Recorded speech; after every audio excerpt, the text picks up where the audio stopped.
जय हिंद। आज देखेंगे हम लोग जीव के बारे में पढ़ेंगे। जीव क्या होते हैं? तो जीव होते हैं दो तरह के, या तो स्वपोषी होगा या तो परपोषी होगा। जिसमें क्लोरोफिल पाया जाता है और अपना भोजन स्वयं बनाता है उसे हम लोग कहते हैं स्वपोषी, और जो दूसरे की सहायता लेता है उसे परपोषी कहते हैं। इसमें क्लोरोफिल नहीं पाया जाता है। तो अब क्लोरोफिल पाया जाएगा तो क्या कहलाएगा? इसमें पाया क्या जाएगा? क्लोरोफिल। क्लोरोफिल पाया जाएगा तो कहलाएगा स्वपोषी, और जिसमें नहीं पाया जाएगा परपोषी। क्लोरोफिल जिसमें पाया जाएगा वो खुद भोजन बनाएगा। अब देखेंगे कि पूछा जाए कि वैसा कौन सा जीव है जो स्वपोषी भी है और परपोषी भी है, तो एक ही ऐसा जीव है जो स्वपोषी भी है और परपोषी भी है, वो है यूग्लिना।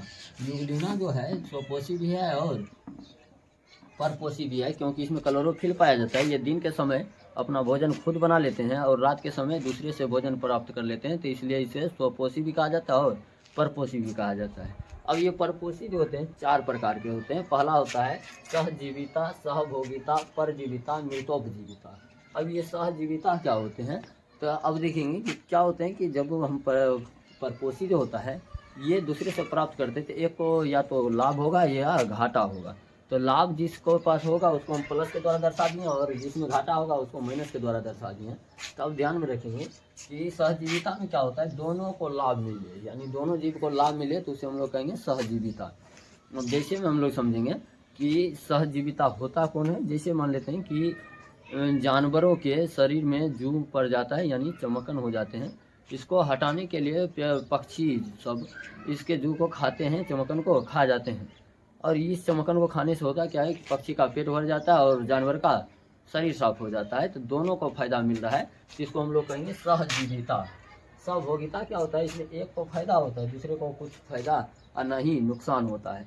तो जब एक को फायदा हो और दूसरे को नुकसान या फायदा नहीं हो तो उसको कहेंगे सहभोगिता।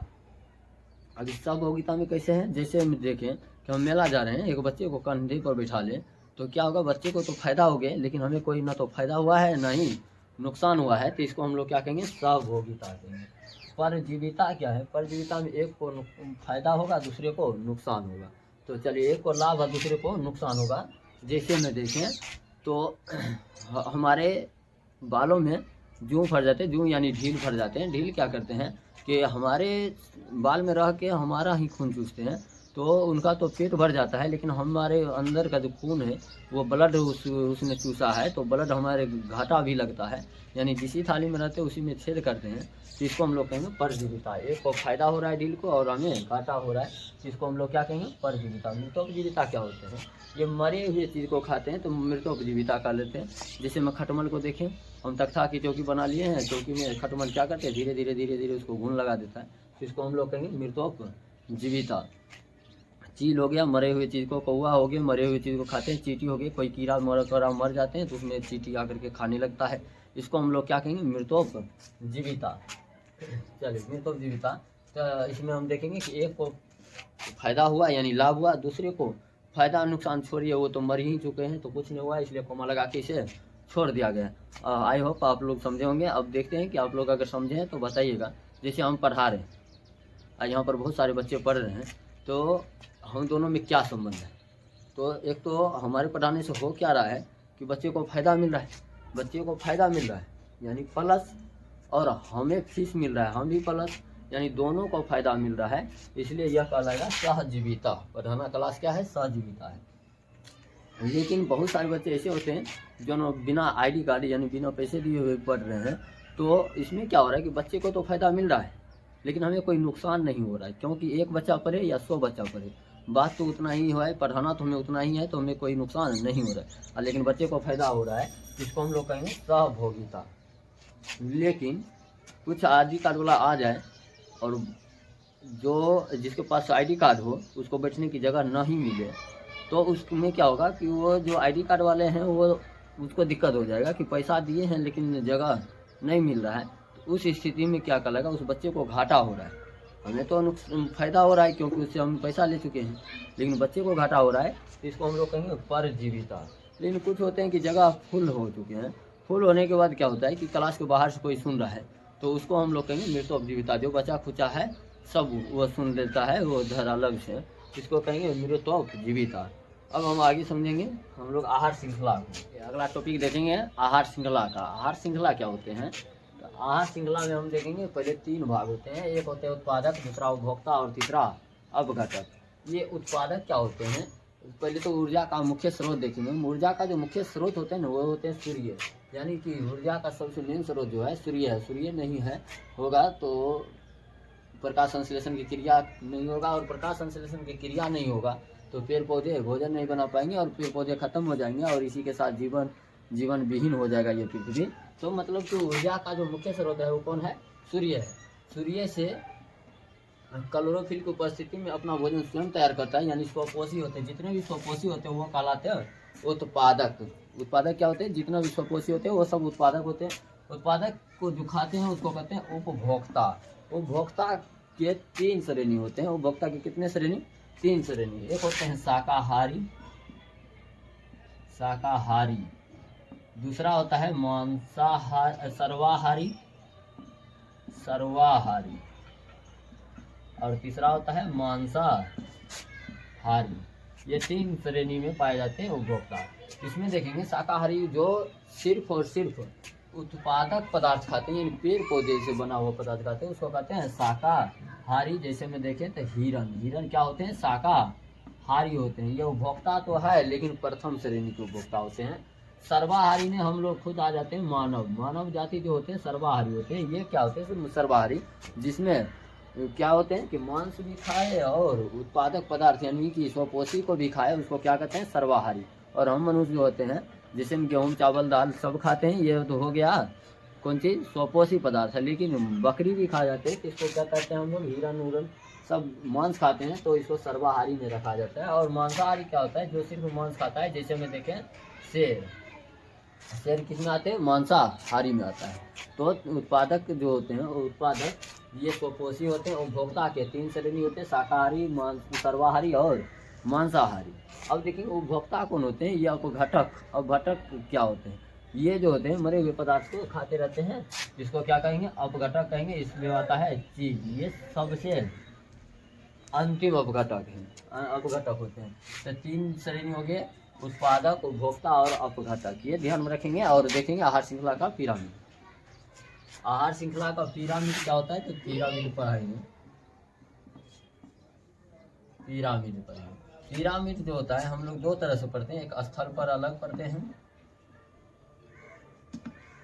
यहाँ पर लिखते हैं स्थल पर। दूसरा होते हैं समुद्र में, स्थल पर और समुद्र में, समुद्र या चल।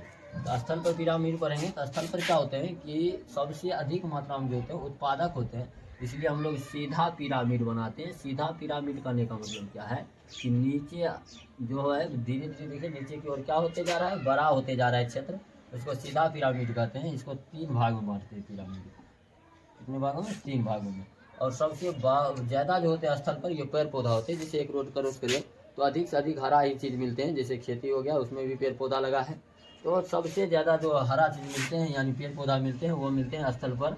तो इसमें क्या लिखेंगे हम लोग? उत्पादक।